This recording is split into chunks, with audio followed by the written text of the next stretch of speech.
완성차 업체는 최대의 이익을 올리고 있지만 납품가를 후려치는 자동차 업계의 관행 탓에 중소납품업체는 도산 위기를 맞고 있습니다.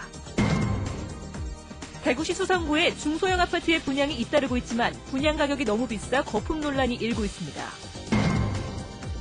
대가야 문화의 새로운 부흥을 주제로 2013 대가야 축제가 막이 올라 다양한 전시와 체험 행사가 일요일까지 계속됩니다.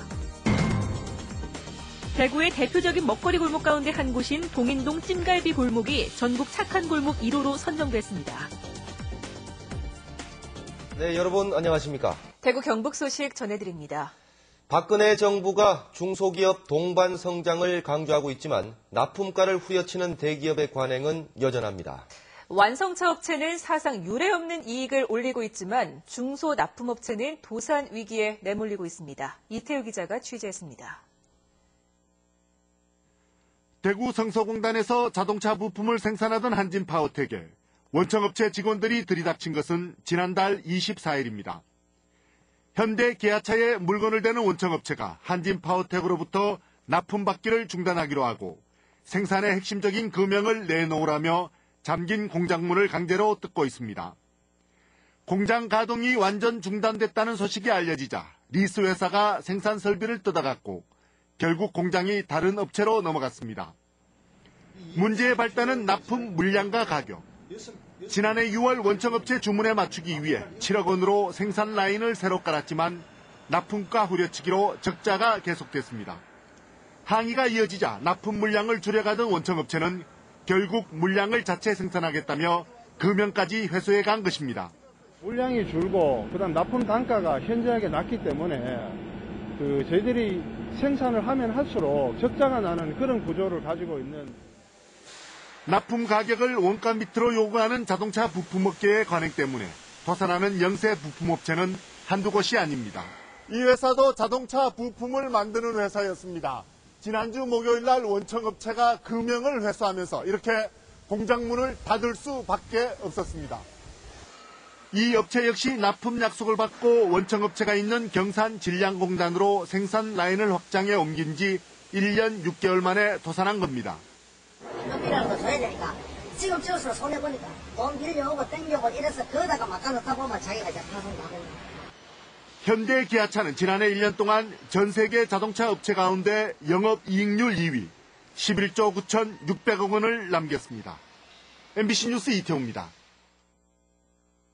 지난해 아파트 분양이 없었던 대구시 수성구에서 중소형 위주로 분양이 본물을 이루고 있습니다. 그런데 분양 가격이 너무 높아서 거품 논란이 일고 있습니다. 보도에 신병철 기자입니다. 최근 840여 가구 분양에 나선 주식회사 3호의 이편한 세상 범업. 대부분 전용 면적 84제곱미터의 중소형인 이 아파트의 분양 가격은 3.3제곱미터에 950만 원대로 1,000만 원 선에 육박합니다. 다음 달 분양 예정인 롯데캐슬 수성도 전용 면적이 과거 30평형대인 109제곱미터 이하 중소형을 공급하는데 예정 분양 가격이 3.3제곱미터에 1,000만 원을 넘습니다. 과거 부동산 최고 화랑기였던 2000년대 중반 수준까지 치솟은 것입니다. 하지만 면적이 거의 2배 이상 넓은 인근 지역의 미분양 아파트 가격과 비교했을 때 가격 차이가 수천만 원밖에 나지 않아 거품 논란이 일고 있습니다. 지난해 대구에서 공급된 아파트 가운데 중소형이 70%를 차지하고 있습니다. 이러한 부분들이 이제는 공급 부족이라기보다는 어느 정도 공급 과잉으로 가는 시점에서 고분양가로 만일에 분양이 된다면 향후에 어떤 또 다른 문제점을 알 수 있기 때문에 분양 시행사 측은 몇 년 동안 사업을 진행하지 못해서 발생한 금융비용 때문에 분양 가격이 높아졌다고 해명합니다. 수성구 중소형 아파트의 분양가 고공행진은 다른 지역으로까지 영향을 미쳐 대구 지역 전체 아파트 분양가를 끌어올릴 가능성도 제기되고 있습니다. 실제적으로 지금 다 이렇게 동시다발적으로 올라가고 있는 상황이고요. 수성구뿐만이 아니라 달서구도 마찬가지고 인근에 있는 지역들 대부분 다 많이 올랐습니다. 아파트 가격의 상승은 전체 부동산 시장의 가격 상승으로 이어져 매집 마련이 꿈인 서민들에게 직격탄이 되지 않을까 우려되고 있습니다. MBC 뉴스 신병철입니다. 한반도 안보 위기가 높아지면서 지난주에 열린 국제 그린 에너지 엑스포에 주요 외국인 참석 예정자 7명이 안보 불안을 이유로 참가하지 않았습니다. 또 다음 주에 열리는 대구 국제안경전과 다음 달에 열릴 예정인 국제소방안전 박람회도 외국인 참가 예정자들의 불참 통보가 이어지고 있습니다. 지역 경제계는 안보 위기 탓에 외국인들이 투자를 꺼리지 않을까 불안해하고 있습니다. 대구 기상대에 따르면 오늘 새벽 대구에 0.3cm의 눈이 내려 지난 1943년 이후 70년 만에 4월 중순에 적설량을 기록했습니다. 안동은 1.7cm가 내려 1984년 이후 29년 만에 4월 중순에 눈이 내렸습니다. 대구 기상대는 오늘 낮 최고 기온은 대구 14.5도 등으로 어제보다 3도 이상 높았지만 내일 아침 기온은 영하 3도에서 영상 3도로 쌀쌀한 날씨가 이어지겠다며 농작물 동해나 강풍 피해가 없도록 주의를 당부했습니다. 대구의 대표 음식 골목으로 손꼽히는 동인동 찜갈비 골목이 음식 맛이 아닌 나눔 실천으로 주목받고 있습니다. 전국에서 처음 착한 골목에 가입됐다는데 왜 이런 이름이 붙었는지 김은혜 기자가 보도합니다. 지난 1970년대부터 대구 동인동 일대에 형성된 찜갈비 골목. 특유의 매콤 달콤한 맛으로 대구 시민뿐만 아니라 많은 외지 관광객들이 찾는 대구의 대표 음식 골목으로 자리매김하고 있습니다. 찜갈비 골목이 음식 맛이 아니라 이웃사랑 나눔 실천으로 새롭게 주목을 받을 것으로 보입니다. 찜갈비 골목에 있는 12개 업체 전체가 매달 수익의 일부를 기부하기로 해 전국 최초로 착한 골목 1호에 가입했습니다. 40년 동안 가분하게 찐골목이라는 명칭을 받아서 장사를 하고 있었습니다. 보답을 할 길이 없을까 이런 이야기를 우리 상가연합에서 이야기를 하고 있었습니다. 있다 보니까 저희는 이제 그렇게 먹으면서 불이 같이 돌을 수 있으니까 좋고. 12개 업체가 매월 3만 원씩 연간 430여만 원을 기부하게 되는데 업체들은 기부 문화가 정착되면 기부액을 계속 늘릴 계획입니다. 최근 대구에서는 동성로에 있는 한 상가 건물이 전국 최초의 착한 건물로 이름을 올리기도 했습니다. 건물에 입점한 모든 가게가 기부에 동참하기로 한 것입니다. 큰 금액이 꼭 더 소중하고 중요한 건 아니거든요. 적은 금액이라도 생업 현장에서 매달 꾸준히 정기 기부하시는 게 더욱 의미가 있다고 생각합니다. 착한 골목과 착한 건물이 잇따라 조성되면서 기부에 인색한 대구의 나눔 문화도 조금씩 바뀌고 있습니다. MBC 뉴스 김은혜입니다.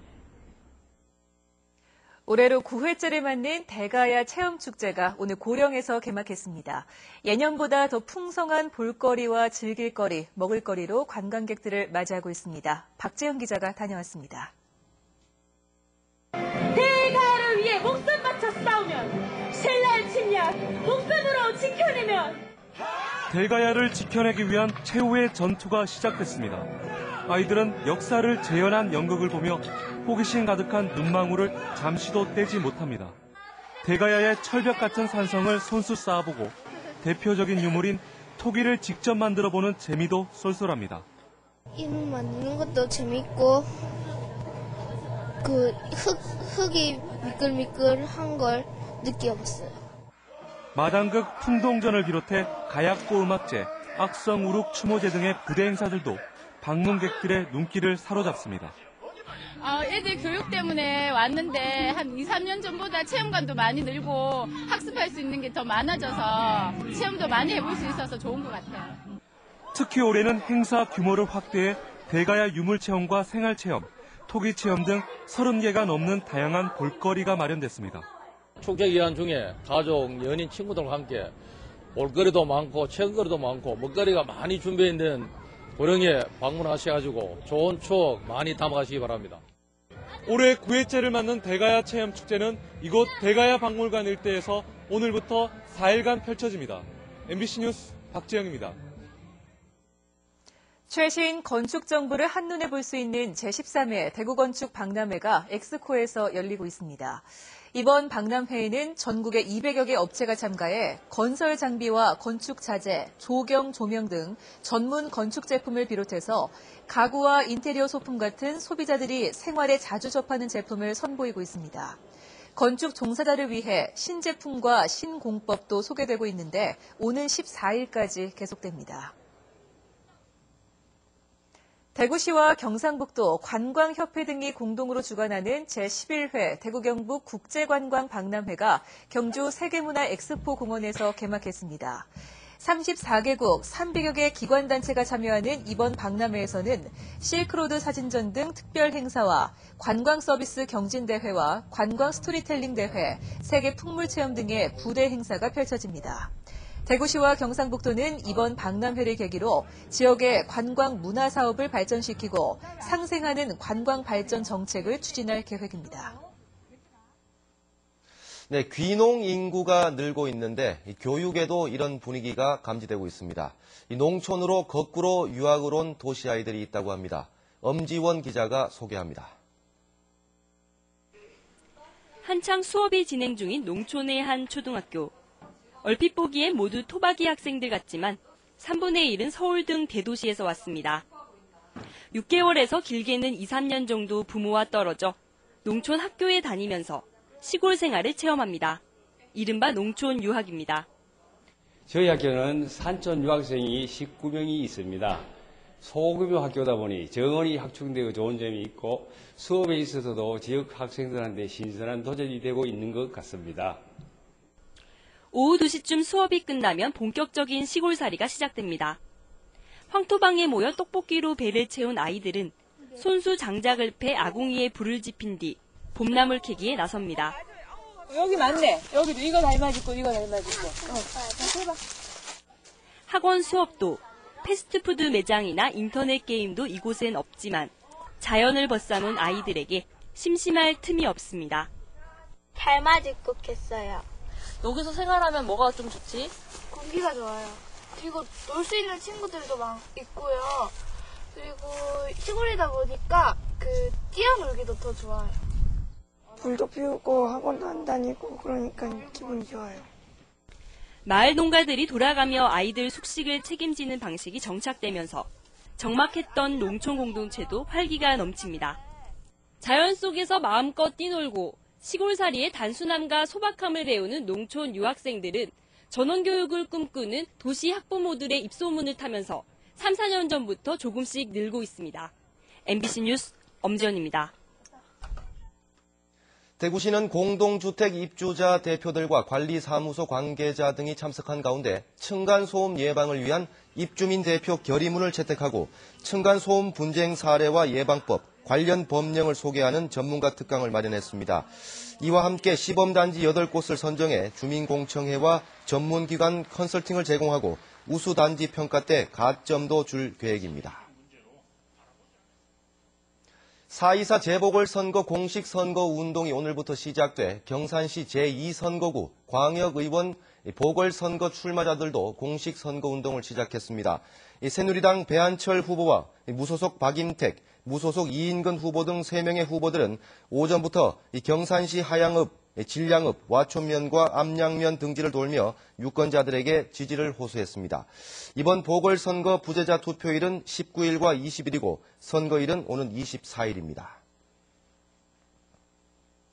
김범일 대구시장이 내일 정부 세종청사를 찾아 국무총리 등에게 지역 현안을 설명하고 지원을 당부합니다. 김 시장은 내일 정홍원 국무총리를 만나 다음 달 열리는 대구 국가산업단지 기공식에 대통령의 참석을 요청하고 2013 세계에너지총회와 2015 세계물포럼에 대한 지원도 부탁할 계획입니다. 기획재정부에는 내년 국비 지원을 요청하고 환경부에는 물산업 클러스터의 차질 없는 추진, 국토부에는 남북권 신공항 건설과 경북도청 이전터 개발 등을 건의할 예정입니다. 오늘 오전 10시 50분쯤 김천시 지뢰면 3번 국도에서 1톤 화물차와 마주오던 시내버스가 충돌해 화물차 운전자 68살 전모 씨와 전 씨 부인이 숨졌습니다. 또 버스 승객 12명 가운데 5명이 다쳐 병원 치료를 받았습니다. 경찰은 화물차가 중앙선을 넘으면서 사고가 난 것으로 보고 정확한 사고 경위를 조사하고 있습니다. 박근혜 정부가 불량식품 단속을 국정과제로 내세운 뒤 경찰서마다 단속이 잇따르고 있습니다. 가짜 참기름을 만들어 전국에 유통시킨 39살 권모 씨가 경찰에 입건됐고 지난 8일에는 허가 없이 고기 가공품을 만들어 유명 스파게티 체인점에 공급한 39살 이모 씨 등 3명이 입건되기도 했습니다. 대구 수성경찰서도 중국산 건조 도라지와 우엉을 국내산으로 허위 표시해 판매한 혐의로 67살 이모 씨를 검거했고, 영주경찰서는 폐기용 계란을 유통시키고 판매한 혐의로 유통업자와 식당업주 등 6명을 입건했습니다. 대구 환경운동연합은 어제 칠곡에서 열린 4대강 관련 수자원 공사 설명회는 피해 조사를 공학적 기법으로 하겠다는 요식적인 설명회였다며 강하게 비판했습니다. 환경운동연합은 농민들이 원하는 것은 현실적인 대책이라며 녹조와 물고기 떼죽음 등의 현상이 나타나지 않도록 하루빨리 대책을 세우라고 촉구했습니다. 고등학교 3학년들을 대상으로 한 두 번째 모의고사가 치러졌습니다. 오늘 치러진 전국연합학력평가는 경기교육청 주관으로 A, B형으로 미리 선택한 유형의 문제를 수학능력시험과 같은 형식에 따라 치러졌는데, 지난 3월 첫 번째 모의고사 결과를 바탕으로 A, B형 가운데 어떤 형태의 시험을 치를지 가늠해보는 자료가 될 것으로 보입니다. 국제태양에너지학회본부는 대구시가 인도 뉴델리를 제치고 2015년 10월에 열릴 국제태양에너지학회 학술대회 개최지로 확정됐다고 밝혔습니다. 네, 지금까지 대구 경북 소식 전해드렸습니다. 시청해주신 여러분 고맙습니다.